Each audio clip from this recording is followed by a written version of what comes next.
Yo, Deacon, you're a lot more vibe. How you feeling today? Good, good, good. I'm feeling good. I'm excited to have you back on as always. It's the month of April. Yeah. We are like literally into spring right now. We're in a new season. How's the new season going thus far? Yeah, warmer, better. Yeah. Yeah. How's the family and everything? Of course, I want to ask about the family. Good, good. Everybody's good. Family's good. Yes, and I want to ask too. You guys. I'm not sure exactly what it was, but I know I seen a flood of pictures. I think it was Easter weekend. Maybe was it Easter weekend? Passover weekend. Okay, I do apologize. Yes, Passover. yes. Can you tell us what that is about? Talk to me a little bit more about Passover is about the deliverance of God's chosen people out of the captivity they were in Egypt. It's a commemoration of our deliverance from Moses, who was our savior, a black revolutionary, Awesome. Who was sent by God to deliver us out of the hands of Egypt. Some of y'all, every Christmas, you watch the Ten Commandments, and that kind of gives a whitewashed version of what happened in that situation. But it basically is a celebration of us getting saved from our enemies, something that we should be seeking now. You know, so we celebrate that every year. That's our holiday. That's God's holiday. Easter is not biblical. Easter is in the Bible, but it's not a custom that's written that Israel kept. It's a custom that's written that the heathen kept, the other nations kept, our captors kept. It's not ours. So, can you explain the difference between what is Easter and what is Passover for people who may not? Right. Passover is a biblical holy day that God gave us to observe. And Easter is a biblical holy day that the nations kept, that the heathens kept.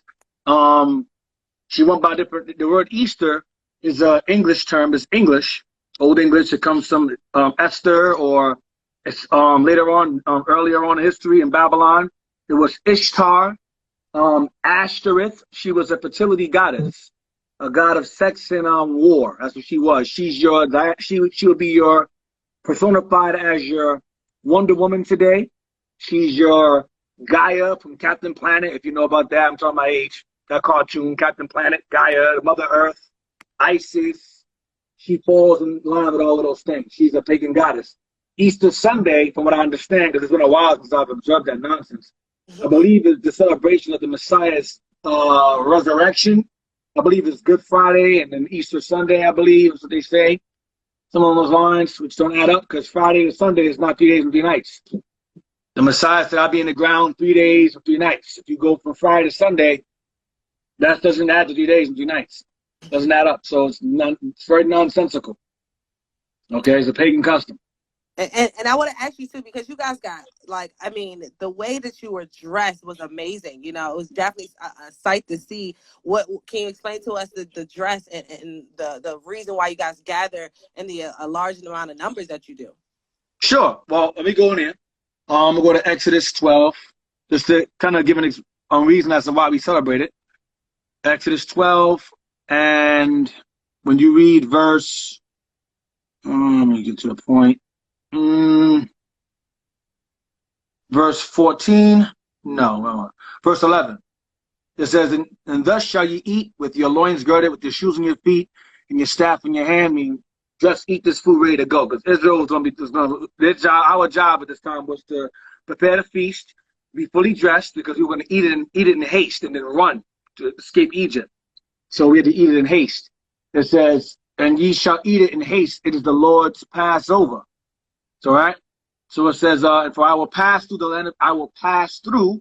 land of Egypt this night, and will smite all the firstborn in the land of Egypt, both man and beast, and against all the gods of Egypt. I will execute judgment on the Lord. There's a Disney cartoon called Prince of Egypt. The movie's very good. They made them brown. That's the closest you're going to get. Very good movie. I think Val Kilmer plays Moses, and there's a whole bunch of different actors, whatever, in the movie. It's pretty good. It's a little inaccurate, but for the most part, it gives you an idea of what happened with our deliverance and why we celebrate it. It says here, it says, and this day shall be unto you for a memorial, and you shall keep it a feast to the Lord throughout your generations, which is up until now, or generations. You shall keep it a feast by ordinance forever. 7 days you shall eat unleavened bread. Even the first day you shall put away leaven out your house. So if you have any leaven in your house, no bread, no leavened cookies and donuts, nothing leavening. Can't eat that for the week. which is good because our people are horrible diet. So that this Passover is very, very helpful in diet. It comes to our diet. It says, put away the leaven out of your house. Whosoever shall eat of leavened bread from the first day until the seventh day to be cut off. Let's see. 17. Therefore, you shall observe this day in your generations by an ordinance forever. So it's a feast to be kept forever. The day that the Lord requires us to keep. We have 3 particular feast days to keep. This is our first one, our first seasonal feast day. It's in the springtime, which would be on the month of Abib, March, April. You read Exodus 12 and verse 2. This month shall be unto you the beginning of months. It shall be the first month of the year to you. The first month of the year to us was late March, early April. We use the moon to determine our feast days. So the Passover always falls seasonably between late March, early April, and maybe 2 years or so later April, depending on the moons in that month. Because some years we have 13 moons, or 13 months based upon the moon. Anyway, that's the day that God ordained to be holy. That is a holy day. The word holiday is a conjunction of 2 words, holy and day, holiday. So what determines what is determined to be holy is what God determines holy, not what man determines holy. When you go to 1 Samuel chapter 7, I'm going to show you Easter real quick. 1 Samuel 7, and I'm going to read verse 1.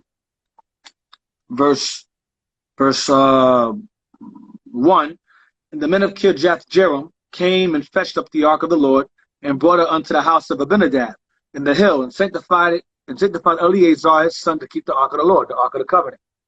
And it came to pass, while the ark abode in Kirjath-jearim, that the time was long, for it was 20 years. All the house of Israel lamented after the Lord. Verse 3 now. And Samuel spake unto all the house of Israel, saying, if ye do return unto the Lord with all your hearts, then put away the strange gods and Ashtoreth. Ashtoreth is the same as Easter. Easter is the word how's it go? It's pronounced Astarte.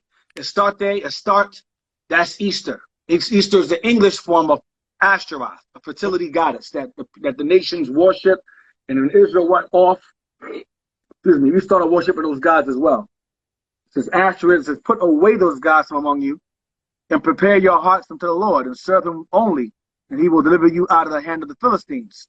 Then the children of Israel did put away Balaam and Ashtaroth, and serve the Lord only. So that shows you cannot celebrate Easter and honor God at the same time. Ashtaroth is one God, and Passover is another. All right? I'm glad you broke it down, because there's a lot of people who don't understand it. I honestly didn't understand the difference between Passover and Easter, but keep going. I'm glad I got you started early. We didn't even introduce yourself properly, but keep going. I want you to finish your statement, then introduce yourself, and I definitely want to jump into the first topic. Well, there was a time when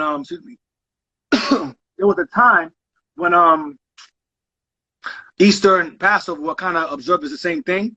In ancient times, they were called the same thing.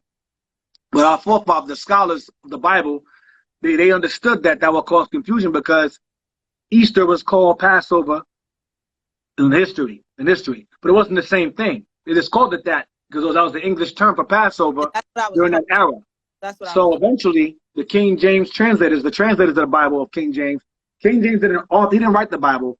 He authorized this revision and translation from the previous one that was very erroneous. It wasn't as accurate. So he authorized translators to come along and revise the present one that was the time, and create a newer, revised, better one, which came closest as to the original text it was written in, the language it was written in. So the word Easter, like in Britain, it meant Passover at one time. So the scholars said, listen, this is confusing. Let's remove Easter out of there, put Passover throughout the Bible, and leave Easter in one. We're going to leave Easter in one place, and that's what Christians use. I'm going to get Acts 12 now.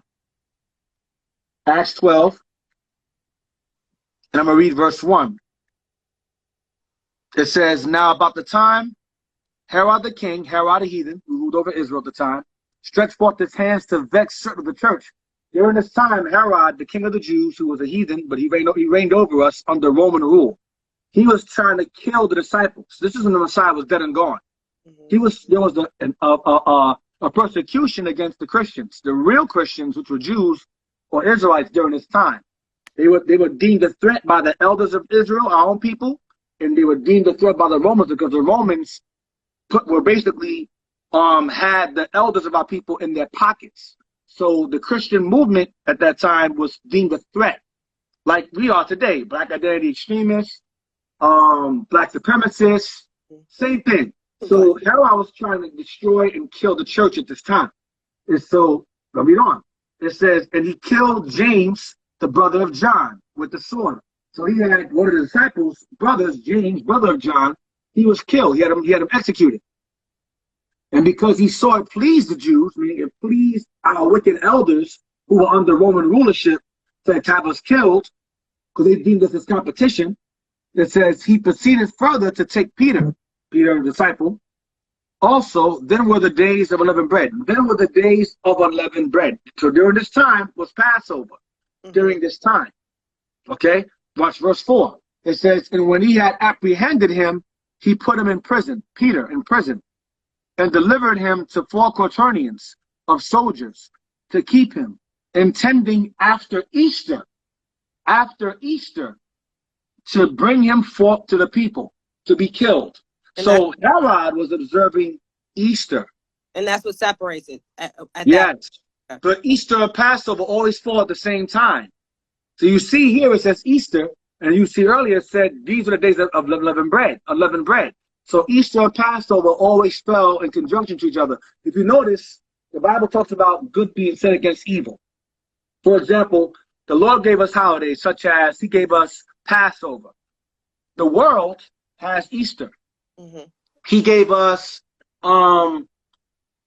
he gave us Hanukkah. The world gave y'all Christmas. So for almost every, like even I think what is it? Christmas. You have Tabernacle, Falls and Tabernacles. I can't think at the moment. We have Passover, Pentecost, and Tabernacles. I can't think what falls between those months. I know fall, spring, fall. Trying to think, spring, fall, and the winter. But anyway, there's always feast days of the world that usually somewhat fall in conjunction with someone typed in Halloween. I was thinking Halloween too. Yeah, Halloween will fall somewhere in there. Halloween, right? Halloween falls in there. Halloween falls in there as well, right? Halloween, right? October, September, yeah, Halloween, yes. There's always a yin and yang. Always, there's always that bad with that area. So what I'm showing you is that the Lord gave us holidays and Thanksgiving. Yes, Thanksgiving also. The Lord gave us holidays. The Lord gave us holidays, and the world has holidays too. All right. So now I'm gonna get real quick. I'm gonna get Before you do that, I know most people in this chat right now, but we have some people on the other end who may not know exactly who they're listening to, who's speaking right now. For those that don't know, every month we have IUIC Philadelphia come through. We got the deacon to come through and educate and re-educate us. Introduce yourself as well as the organizations so people know exactly what they're listening to. Sure, I'm Deacon Athan of Israel United in Christ, of the Philadelphia chapter.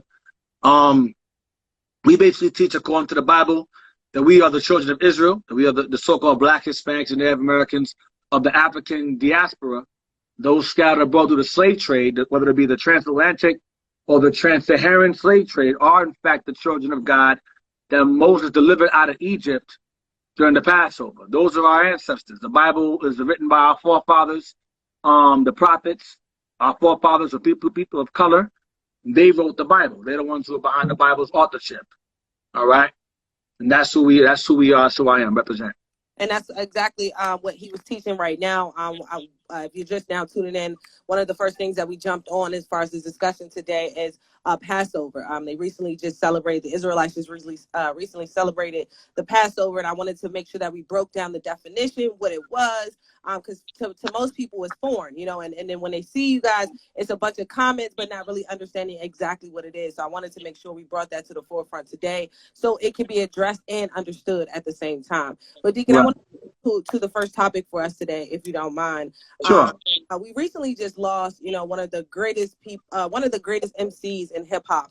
I would definitely say DMX when it comes down to pushing that message, telling a story from people who grew up in these inner cities, and people who just in pain. People who go through trauma, people who go through different issues. And one thing that really stood out with him is that he was always upfront with his message with God. How much he loved God and how much God was a presence in his life. But one thing that he really, also talked about was demons. He fought a lot of demons. And I know a lot of people, are talking about demons nowadays. They're fighting demons. They describe it in their music. They're describing it, in their depression and their anxiety of different things that they're feeling. Even a movie came out on Amazon. I haven't watched it yet, but it's called Time. And it talks about, them fighting demons and depression and different things like that. And I wanted to ask you about that, when it comes down to, humans, because that's what we are, fighting demons. It's a thing. It seems to be a real thing, but a lot of people don't understand it or believe it. And I would love to get your opinion on it. On what, depression or demons? Which one? Just it actually being a thing, us as humans fighting demons, us as humans actually having to deal with the demons around us, and that we have to deal with, on a daily basis within ourselves. Right. Well, demons are definitely real. The Bible doesn't call them demons. However, the term the Bible uses is unclean spirits. You'll come across that. You'll come across the term unclean spirits in the Bible. You'll come across not depression, but you'll read scriptures that make it clear that depression is existent in the Bible and in ways to deal with it. One of the things that Israel tends to suffer from in terms of depression is because we lack purpose. A lot of our people lack purpose. We lack meaning. We lack self-esteem. And we lack guidance. And DMX is one of those people. Despite the money he made, despite his success, and despite his fame, he was a very, very spiritually and mentally troubled man. He was exposed to drugs at a very, very young age by a man who was not a mentor, not a very good role model for him at the time. But being in the streets, a lot of our people are subject to wrong influences. And the Bible, I believe, had he been raised up scripturally, truthfully, rightfully scripturally, he would have had a better outcome in life. I think all of us, and myself included, all of us would have had a better outcome in our lives had we been in this faith from birth, as my children are from birth, have a better upbringing, a better mentality or mindset. So rather than dabble or entertain unclean spirits, because unclean spirits take the phone for us a little bit again, Deacon. Your sound. Yeah, unclean spirits. I'm sorry, hear me now? Mm-hmm. Unclean spirits, unclean spirits are pretty much tools of Satan, that are used to that are on our people, pretty much. All of us have demons. All of us have flaws, issues. That's the flesh here. This flesh here makes it possible for us to suffer these ailments or these demons, as he call them, demons or depression. But one of the things that helps give somewhat of a stability to our lives is the scriptures. I'm going to show you. Earl Simmons, DMX. When I was younger, I was a fan of his. I loved Rough Riders. It was in the Bronx. I used to see them riding motorcycles on the highway all the time. And that video, Stop, Drop. My building is in that video. He's driving by there on the motorcycle. I was like, whoa, my building's in there in the video. It's because I'm from the Bronx. So I'm familiar with Rough Riders and I've seen them, whatever. And he did a song, which I still like, which is very relatable to many of us, whether in the streets or not, called Slipping. Mm-hmm. Very good song, very good song. And that song was his life until now. He was always slipping in and out of his issues and so forth. And I want to get, and this is why. This is one of the reasons why many like DMX, because his music wasn't exactly the most positive. That music was crazy. Yeah, I definitely. But aside from the music influence and just dealing with the person, DMX, which I'm gonna deal with, because I know that I'm not going to touch on the music itself. I'm not going to change the topic. However, even though the music does play a role, anyway. I'm going to read Isaiah 33, verse 5. Isaiah 33, verse 5. It says, when wisdom and knowledge shall be the stability of thy times, and strength of salvation, the fear of the Lord is his treasure. So one of the things the Bible says is that wisdom and knowledge, it shall bring stability in our time. Now, one of the things about our people is that we are very unstable. We are have much instability in our minds, in our hearts, in our spirits, because we lack stability. And stability comes with responsibility. Stability comes with reality. Stability comes with holding yourself accountable. Stability comes with reading.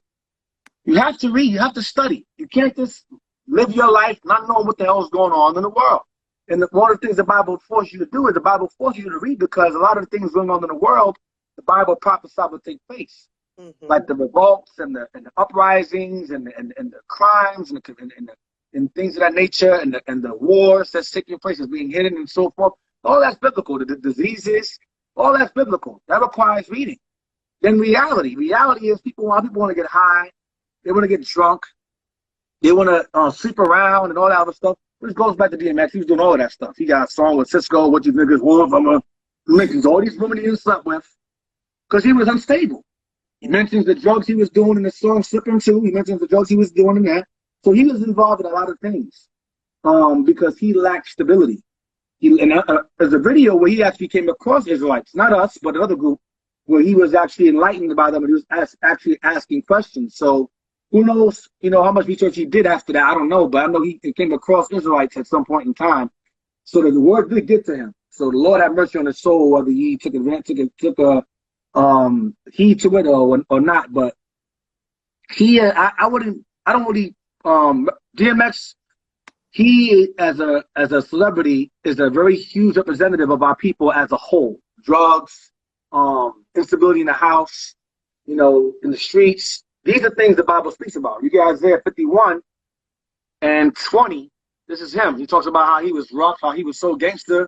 He didn't need a crowd or gang. He didn't need a bunch of crew because people were scared of him, the way he carried himself, because he was a very troubled young man. You get Isaiah 51 and verse 20. It says, thy sons have fainted. The sons is the black man, Hispanic man, Native American man, and the diaspora, black man, the Negro man. We are the sons the Bible's talking about, us. Thy sons, meaning God's sons. Thy sons have fainted. When you faint, what does that mean, you faint? That means you lost consciousness. When you lose consciousness, you're unaware of what's going on around you. You're asleep. You're out of it. You're gone. So it says, our sons spiritually, we have fainted. Mentally, we have fainted. So let me ask you a question based off what you just said, because when you talked about, unclean spirits, that and you also talked about a lot of things that we're foreseeing is already biblical. So when it comes down to these unclean spirits, is that all biblical, for us as humans? Yes.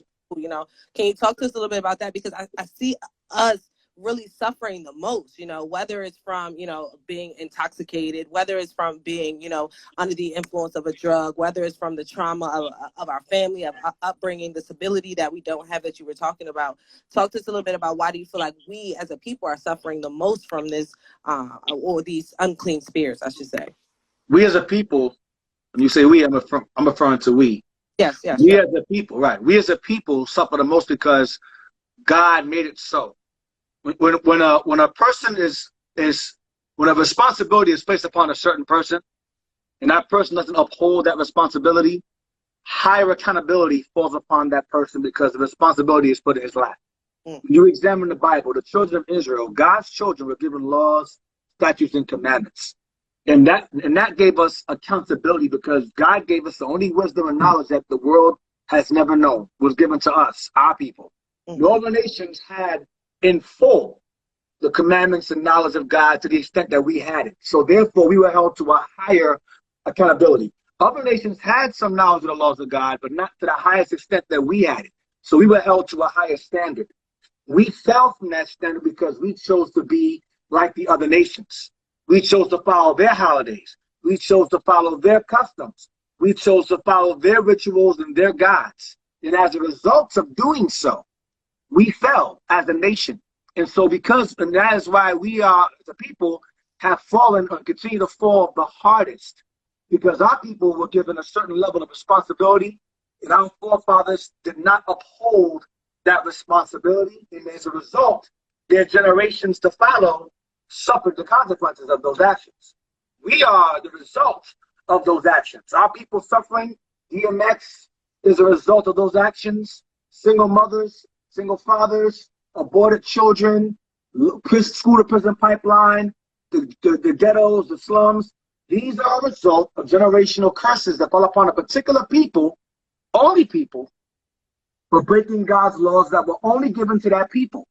And that is the reason why when you examine all races on the earth, our people are the ones who suffer the most and the hardest. Can I ask you this very far-fetched question, Deacon? I want to ask you this, and it is a far-fetched question. But yes, we have suffered the most, right? But at the we same do suffer the most. We do, yes, yes, actively, still to this day. Yes. Mm-hmm. But when it comes down to, the things that we have also endured, we have taken on the most. We have, really fought everyone else's fight as well. So when it comes down to the unclean spirits still following us and being attached to us, when do you feel like we won't have that point of shaking and breaking them, because we're still taking on so many other things as well as fighting our own fights as well? Remember what I read earlier. Spiritually, and I'm talking spiritually. I'm not talking. No. It's going to come full circle. I said it earlier. You missed it. It said, "Wisdom and knowledge shall be the stability of your times." That's one of the things that people lack. I mentioned those 3 things. I mentioned 4 things, a number of things: accountability, reading, reality, responsibility. The Bible gives us all these tools which make us able to stand against the unclean spirits and the things that shroud our people in darkness each day. The laws and commandments of God is that light, that wisdom that God gave us to fight and strengthen us when it comes to the depression and the low self-esteem and the instability and the falling out of our people. We need God's laws. We lack God's laws. We desire every other result or cure but God's laws. We've never done it before. Christianity has not given us God's laws. It has not. It'll tell us the law's done away with. It'll tell us we all fall short. Christianity gives our people excuses. That's what it does. It takes away all accountability. Oh, no, laws. No, Christ died. Do what you want. We all make mistakes. And it's true. But the reason why people suffer the most is because we refuse to accept accountability. The Bible is a book of accountability. For example, the Bible says thou shalt not steal. The Bible says thou shalt not kill. Thou shalt not bear false witness. Love the Lord your God with all your heart, soul, and mind. He gives us all these things to do. We say, no, I'm not doing that. Then we get punished for it. Then we go, well, why are we suffering for this? Because we keep doing the things that we were told not to do. Even if we don't know the Bible, we know murder's wrong. We know stealing is wrong. We know lying is wrong, and yet we do it anyway. Now, again, we have endured as a people many things, because we are God's people. God made us that way. God built us in the way He made us to endure, because He knew in the long run, I'm going to put them through hell. So they got to be strong in some extent to deal with what I'm going to do to them, because they're rebellious. We are rebellious people. You can tell our people 1,000,000 times, Easter is not biblical. Don't celebrate that. Well, I do it because Thanksgiving is not biblical. Don't celebrate that. It's the murder of your Native American brothers and sisters. I know it's about that, but I do it because. Don't celebrate Halloween. That's acknowledgement of witchcraft. Samhain, another pagan god. No, I do it for the kids. So when you show people the Bible, the laws, don't do this, don't do that, and they're like, excuses. Then they get with a foot in their ass, excuse my language, they wondering why. It's like a child that you tell your child, don't touch that. When I leave, I'm going to work, there's cookies on top of the fridge, eat it later. Don't go in and touch it now. Okay, we leave, they go and do what? Get the cookies. And they get their ass beat. Why am I getting beat? You know why you're getting beat. Because you were told not to touch the cookies. The cookies represent your Halloween, your Thanksgiving, your Christmas, your New Year's, your faith in the government, your voting. That's cookies. That's when there's punishment that follows behind the acts of rebellion. So I'm gonna read on what I'm gonna show you. Now, I read earlier, it says thy sons have fainted. The sons represents the men, not just boys, but the men. Because men are sons, the men. So when a man falls, by default, women are gonna fall behind. They're gonna fall right under us. Because y'all cannot function without us. Y'all can let the white man lie to you and tell you you don't need no man. You do. And the Bible is making it clear that our sons, the men, the leaders, have fallen. Because our sons have fainted. They lie at the head of the streets. You go, for example, in the ghetto, you go through the ghettos and slums and so forth. Who in the corner streets? Who's in the corners? The men, hanging out, throwing dice, whatever, hustling, or just standing there. Just standing there. Nothing to do, just leisure, just walking around, lifeless, don't know what they're doing, no purpose, no goals, just standing in the corner, smoking whatever. So it's telling you, it says they lie at the head of the streets as a wild bull in a net. What is a wild bull? Now, when you examine a bullfighter, those of you familiar with the bullfighter, you have the matador, he has a little red flag, and he has a black or brown, most of the time, bull run after him, charging him. Then at the end of that festival, they kill the bull. This represents us being conquered, but that's another topic. But the point is that God calls us the same thing. He calls us wild bulls in a net. Because when the wild bull is in the net, what's the net for? It's to entrap him. So what's the bull doing? He's in the net, in the trap, he wilds out. What do we call the streets? We call the trap. It's the same thing. Our people are in the net and they run wild. And they're violent and they're fierce. So why? Because the sons of God have fallen. So it says, I'll read on. And they are full of the fury. You go to anger, the animosity, the violence, the murder in the streets. They are full of the fury of the Lord. The rebuke, meaning the punishment of thy God. It says, therefore, hear now this, thou afflicted. We are an afflicted people. And drunken. The person that's drunk, what are they? They're inebriated. They're stumbling, they're fumbling, they're not speaking in any coherent sentences, they're not conscious what's going on, they're not being themselves. So it's calling us drunken. But not with wine, not with liquor. We're not drunk with liquor, we're drunk off what? Off Christianity, Islam, Pentecostal, politics, hip-hop, sports. We're drunk on these things, because these things take us away from stability, which is God's laws. God's laws is stability. When you examine all these different lifestyles, our people fall into even worse and worse mentalities. They have all this money, but the mind of the street is still there.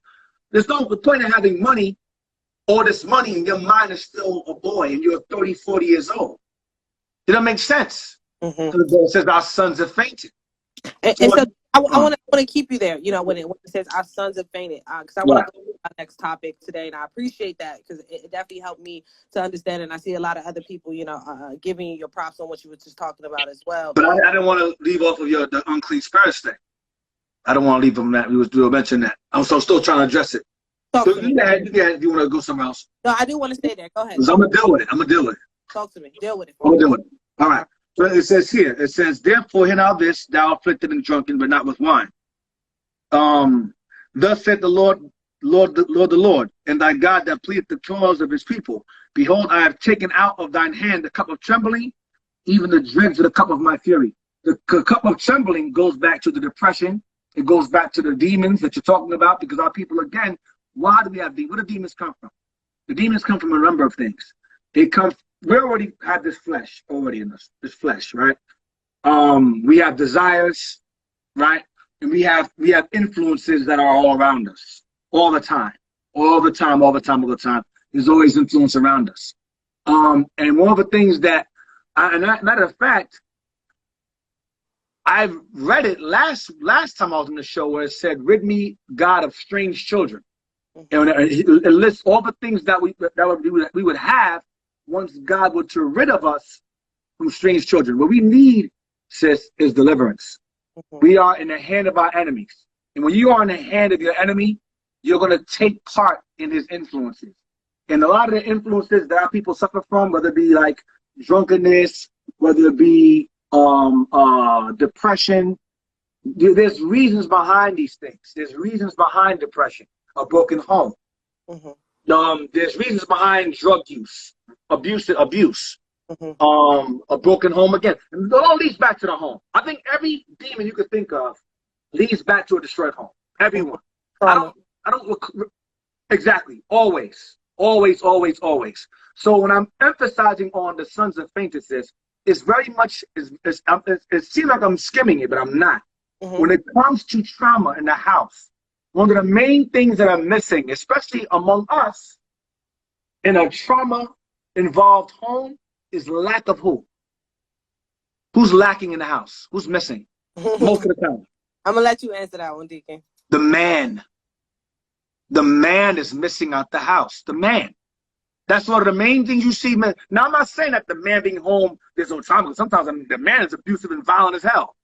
But as a nation of people, the highest incarceration rate, 30% of our people in jail were raised by single mothers.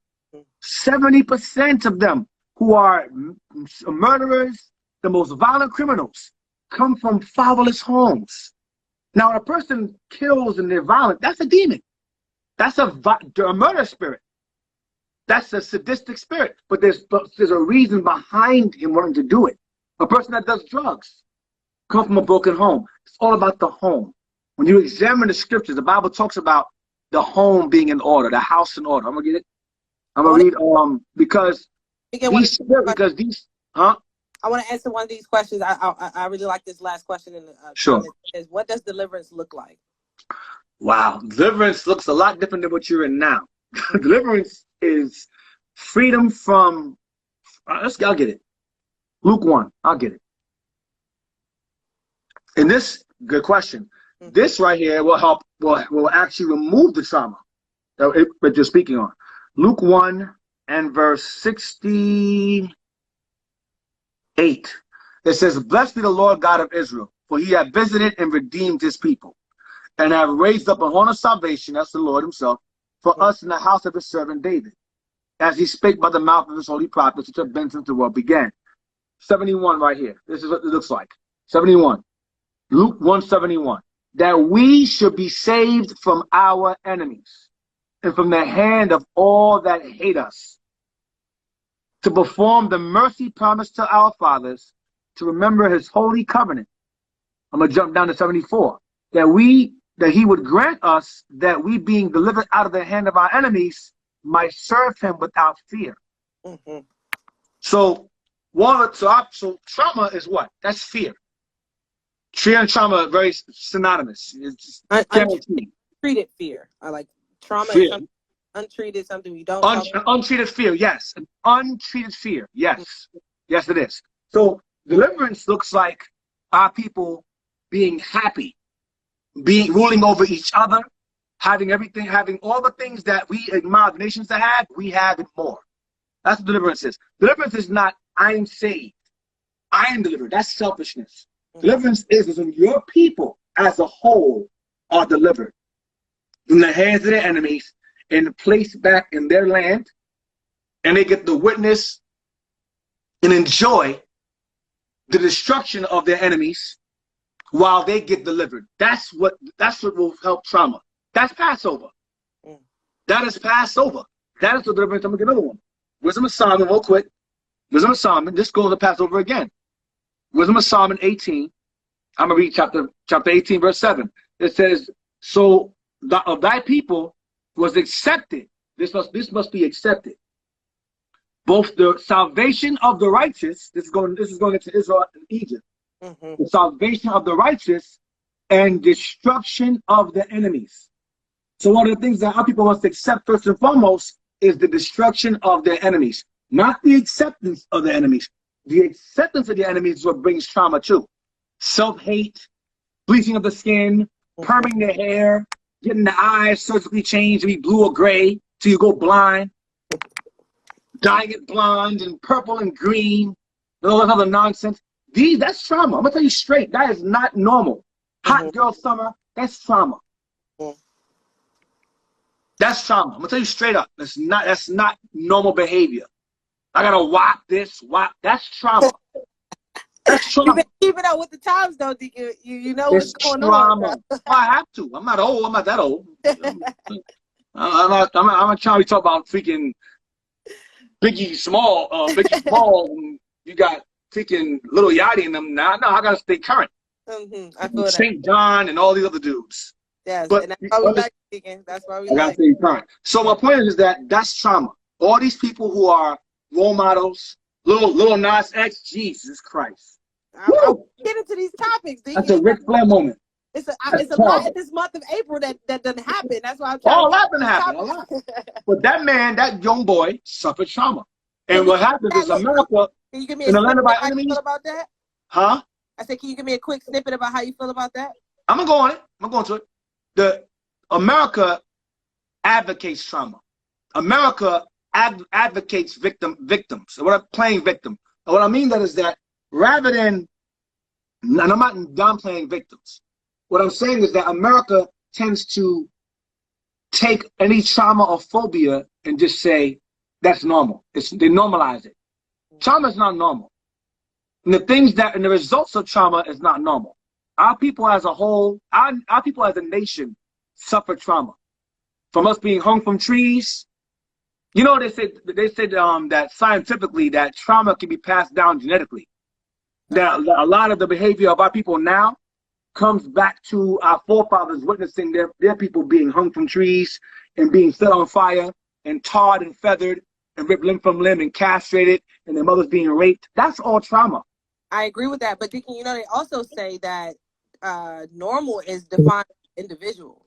Whatever we as an individual define what normal is, you know, it all comes down to the individual. Not true. Not true. It all comes down to what God says. Okay. Normality is production. Normality is production. Anything that's counterproductive is not normal. If it's counterproductive, it's not normal. If a man's laying with a man, that's counterproductive. With a woman, counterproductive. Doing drugs, counterproductive. Getting drunk, counterproductive. Not being a father to your kids, counterproductive. Killing your babies when you're pregnant with them, that's counterproductive. God deals with production. Production is normal. Production is very normal. And deliverance and seeing the punishment of your enemies and accepting it is normal too. For example, if a man rapes a woman and he gets thrown in jail and she sees him being sentenced, that's normal. She's seeing justice. That's normal. Injustice is normalized in America. That's why we are constantly marching over time and nothing happens. Because injustice is normalized here. I'm glad you even said that because I want that goes into one of the topics I wanted to bring up. What's going on in Minnesota right now? And I wanted to ask you. I know you guys have a Minnesota chapter, and I want to know what you know. Have spoken to them about what's happening in Minnesota, especially with the white woman officer this time around. Actually, accidentally is what they're calling it, but we all know what it was. You know, her saying that she pulled out her taser. She meant to pull out her taser, but she pulled out her gun and ended up killing, you know, this young man, Dante Wright. So when it comes down to, you know, this killing of a black man again, you know, having to have this conversation again, I wanted to know what was your thoughts on this one, you know, especially because this one was another white woman. And I know when it came down to what happened in Texas with Botham Jean, you were really upset with that one as well. Very much so. There's a difference, though. There's a difference. Botham Jean was in his own home, and he was shot in his own home. Oscar Grant suffered the same punishment. He was in Oakland, California. He was in a train station, Fruitvale Station, and he was on his back with his hands tied. He was handcuffed on his stomach. He was on his stomach with his hands cuffed, and he was shot in the back because the guy said he thought it was his taser. Right. Giving these examples. Bay Area Transit Police responding to a disturbance on a train platform in Oakland. Police are struggling with a man, one of the suspects in the train disturbance, and you'll see an officer in the background reaching for what appears to be something on his belt as his partner helps restrain him from the front. As you can see, a number of people in the station are confused and screaming. The officer then pulls out a weapon and shoots. He later tells his lawyer that he was reaching for a taser and mistakenly pulled his service revolver. I'm building up to why I'm bringing this up. Dwight, his name is? Dwight, the young boy, because I'm losing track of names now. No. Dante Wright. Dante Wright. Okay. Dante Wright was pulled over, right? And stopped, right? No, but people are very sensitive. They had his hands behind his back. You start to fight, right? Start to resist, right? Am I wrong in the footage I saw? Maybe it's me. But he was resisting, right? Tried to get back in the car. Woman pulls out what she's, whatever. You know how they do. I thought it was a taser, nothing new. And shot him. And the guy was saying to him, before all the escalators, he said to him, don't try it. Don't try it. Don't do it. And he starts fighting and all that.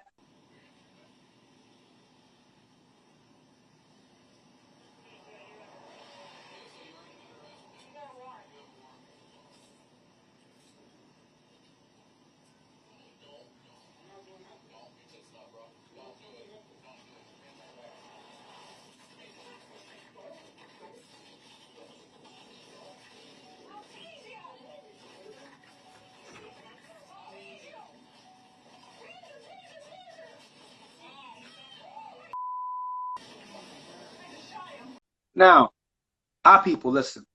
Most of our people are watching. Y'all know full well. Any reason you give, you give this man any reason to kill you, he'll do it. Mm-hmm. Even if, I'm not defending the police. Understand me well. But as a father, I have a son. I have many sons. If they were my son would not have done what he had done. And what I mean by this, I'm not going to tell myself, if they have you handcuffed, have you up against the car, do not fight to get back in your car. When you have people, and this man, when he was alive, I'm sure he saw all the shootings, police killing us, all the violence. I'm sure it's not like he didn't blind to that. I'm sure he saw it. So it was, I will say this, to be safe. It was unwise of him to move like that, to put himself in a position, to get shot in the first place. The woman was also wrong for shooting him at all. Mm-hmm. She could have tased him. She thought, whatever. We've heard that before. I'm not defending that at all. That's just BS. But the brother, I know he knows about Botham Jean.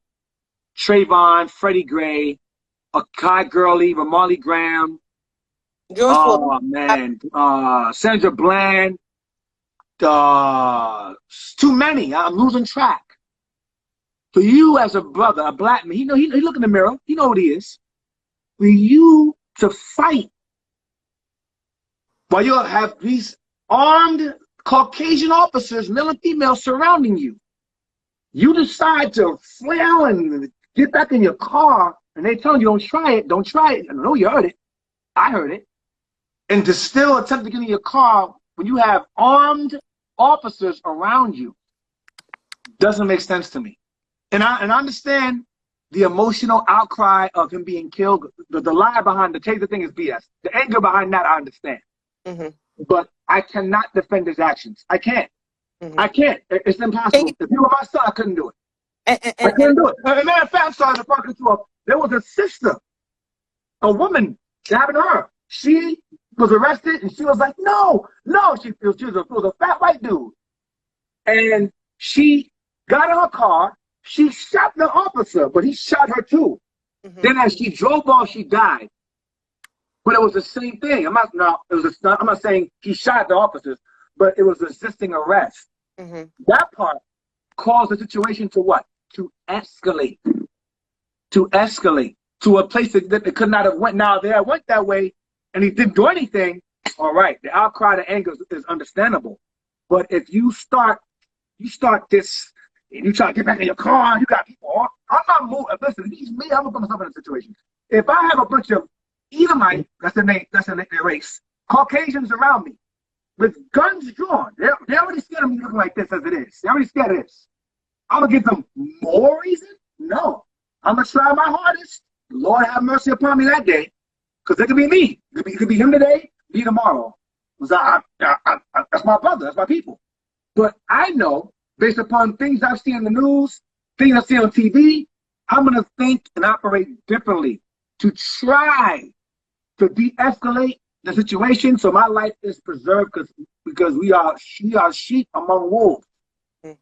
So that's what I would do. That's my answer to that. The Bible says, agree with your adversary quickly. That's what the Bible says. Agree with him. Agree with your adversary quickly. A soft answer turns away wrath. That's what the Bible says. And the Bible says that because God knew I'm going to put you in the hands of evil people that rule over you. So in order for us to get out of the hands of these people, we must apply God's laws. That will clear everything. The trauma you're asking about, the demons you're asking about. I'll get more into that about the demons in Galatians. There's more into that, but to talk about brother right now. I'll go back to that. I'll go back to that. It all ties together. It all ties together. Definitely. It's all affliction. It's all affliction. It's all punishment. It's all the same. In my eyes, all this, whether it be trauma, personal trauma, national trauma, social trauma, educational trauma, is all affect us the same, regardless of how you put it. And it's definitely affecting us as a whole.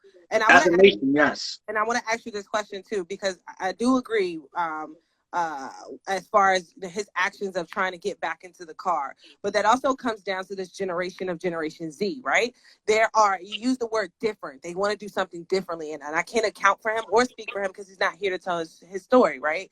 But what I've been hearing from, his peers who are his age is just simply saying that they know their rights. And they know that, when it comes down to being in a situation or an encounter with the police and they feel as though something is going wrong, they're speaking up more. They're calling out their rights more. They're reciting, the laws, what we are under right now as far as America. And they're doing things differently. So from what it looks like when they were trying to arrest him, he felt like he was being arrested wrongly. So he decided to make a move to sit back down. That's what it looked like. We can't tell the story because he's not here to do so, but it looked as though, he was doing what the rest of this generation is doing. And I want to ask you, the question that I'm asking you is because there's more Dantes out there. There's more Generation Zs out there that are under the impression that, they know their rights. And because they are American, their rights should be protected and justice should be given to them at all times. And that's one of the reasons why we find ourselves in the situation that we're in now. Very noble, sis. Sounds good. It sounds good. Sounds great. However, ready for the reality. To go back to my point about reality again. That's unrealistic. We're not here because we're free. We're here because we're not. We are children of cattle. Chattel slavery is cattle slavery. We're considered cattle. We're thieves of a man. The United States Constitution does not refer to us. 1 out of 12 of those laws is for whites and whites alone. 13, 14, 15 were add-ons. And they don't matter. For this generation is raised by their mamas. I'm going to tell you straight up. Raised by mamas. They have no sense, no guidance at all, none. That's a stupid thought process. What has it gotten us? What is it? I have rights. What has it gotten us? A couple statues taken down. It got us a couple of statues taken down, right? It got us what? It got us our first black vice president. What? Don't start that. Don't start that. I'm just full well that woman ain't no black woman. It's not a black woman. Don't do that. Don't do that. Don't do that. Happened over the years. No, that didn't help. Don't do that. That made it worse. That's actually worse. It gave us Obama, and Obama didn't do a damn thing for us. They gave us Kamala, and Biden was the vice president of Obama. He did a damn thing for us as vice. What are you gonna do for us as president? And he's what, 90? Was he 105 now?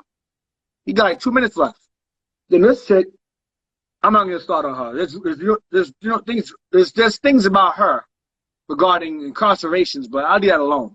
But y'all figure that out. Anyway, it hasn't gotten us anywhere. We're not citizens here. We're denizens. We're people who inhabit this land with few rights. We're not citizens, we're denizens. Malcolm X said it best. If we were Americans, if we were true Americans, we wouldn't have these complaints. True Americans don't have these complaints we have. They don't. I'm going to read it. Lamentations 3, verse 45. Thou hast made us as the offspring and refuse in the midst of the people. Offspring means they don't want us around. Refuse is garbage. They do not respect us. These young boys out here talking about they got rights. They don't read no law books. They're just repeating a bunch of BS they heard on TV. They don't read no books. They don't read nothing. You know how I know? Because I talk to them. We talk to them in the street. They ignore us. Their role models are these ignorant littles. All these little this, little that. That's their role models. They have no sense. I'm gonna be honest.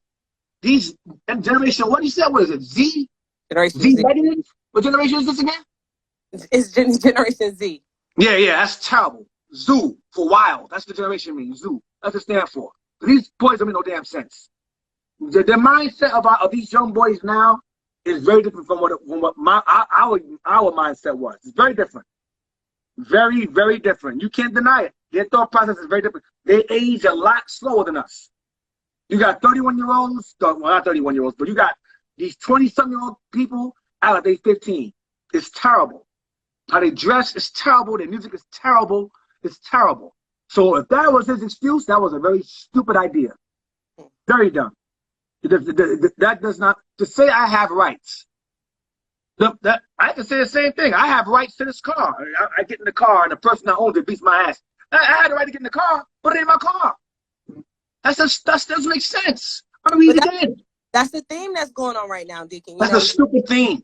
But I'm just saying, especially with Black Lives Matter leading the forefront for, the conversation of thought process for a lot of Black and brown youth, going back to millennials as well as Generation Z, the Black Lives Matter is really bringing more conversation to the table to where people want to figure out what rights they have. People want to figure out when they come into encounters with police, what should they say so they don't, really accuse themselves of something that they didn't do, or fall trap or fall victim to, what our people have fallen trap or victim to before, as far as, going down just to go down. So that's one of the reasons why I brought it up. Black Lives Matter Black Lives Matter uses Black lives as a tool to push different agendas. Black Lives Matter does not care about Black people. If they cared about Black folks, they would be in front of every Planned Parenthood clinic in the ghetto and burn them to the ground if they were sincere.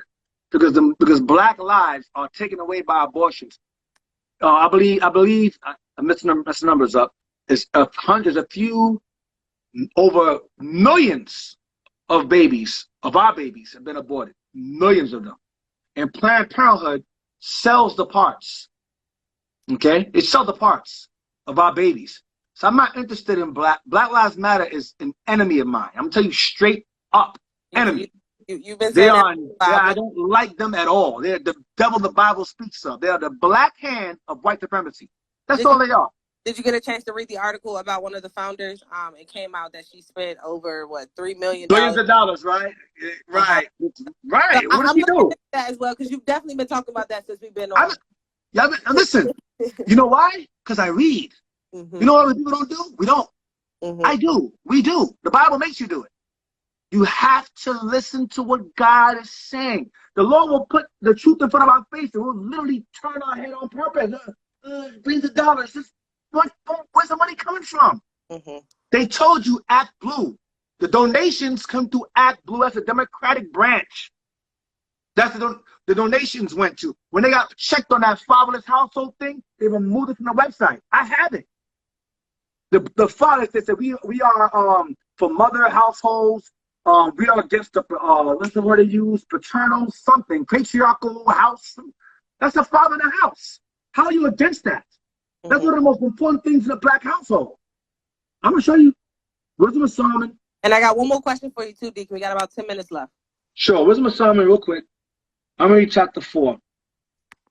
1 second. Solomon chapter 4 and verse 7. Chapter 7 and verse 24. It says, I read earlier, that wisdom and knowledge shall be what? The stability of their time, the stability of their times. Right? Like that helps with the trauma. It says, for wisdom is more moving than any motion. She passeth and goeth through all things by reason of her pureness. That's God's laws. For she is the breath of the power of God and a pure influence flowing from the glory of the Almighty. Therefore can no defiled thing fall into her. It says, and being but one, she can do all things, and remaining in herself, she maketh all things new. What all things new? The mind, the body, the spirit, everything new. Your mindset, your behavior, your actions, the company you keep, the things you've done, you don't do anymore, because wisdom makes those things new. She brings stability. She helps overcome trauma. Trauma is not to be overcome in a day, but you have to take necessary steps to remove the trauma, and the Bible gives those steps. If people want to lose, be overweight, be obese, want to lose weight in a day. It takes time. Like weight loss or any other thing you're trying to get rid of. In time, it takes time to get rid of it. And the Bible is the cure, the purity that our people need to absolve themselves of these demons you were mentioning earlier, this trauma you were mentioning earlier, the trauma we're talking about now, the police brutality. Our people really believe that we are Americans.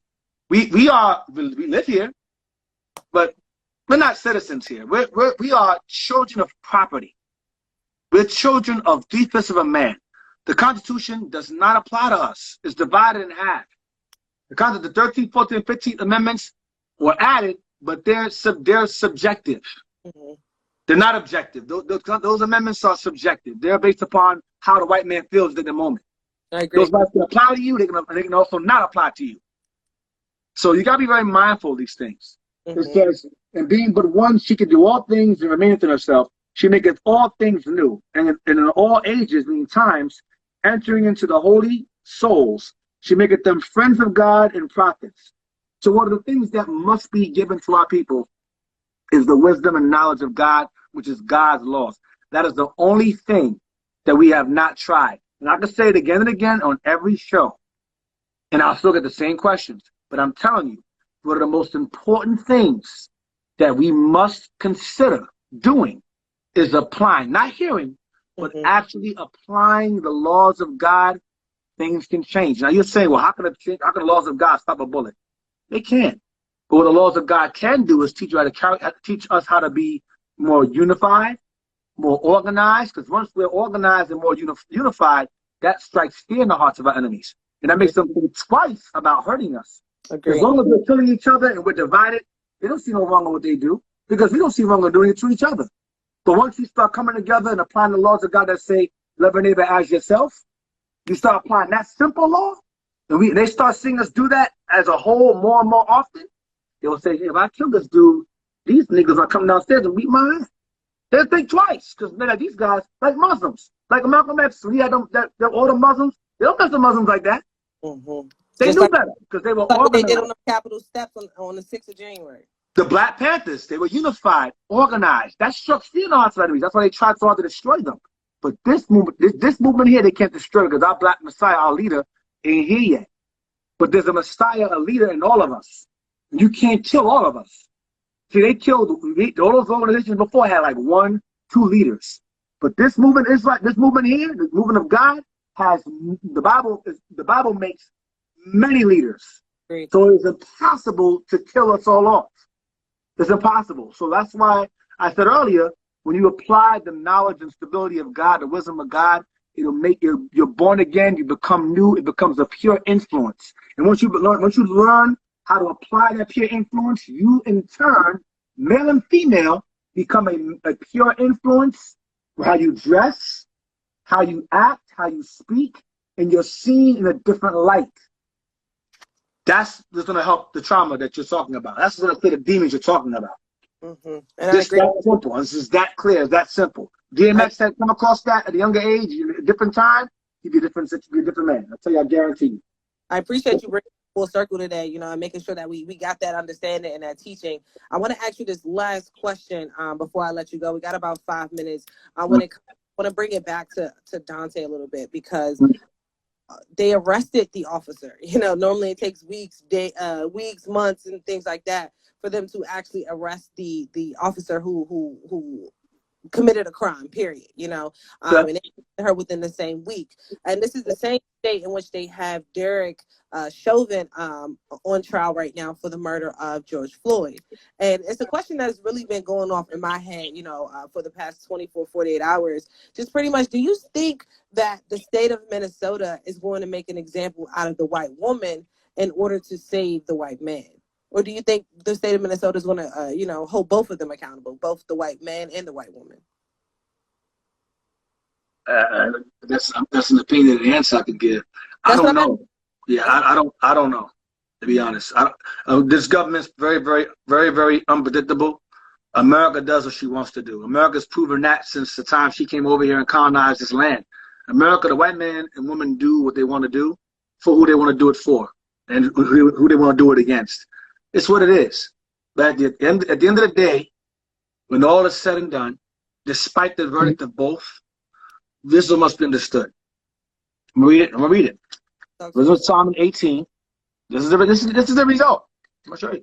Wisdom of Solomon 18. I'm going back to it again. Verse 7. It says, "So of thy people was accepted." Is the key word. Of thy people was. This is during the time of Moses when he took us out of Egypt, out of captivity, which you're in now. So of thy people was accepted both. So you must accept these two things. The salvation of the righteous, meaning your nation being delivered, not just you, your people being delivered from the hand of their enemies.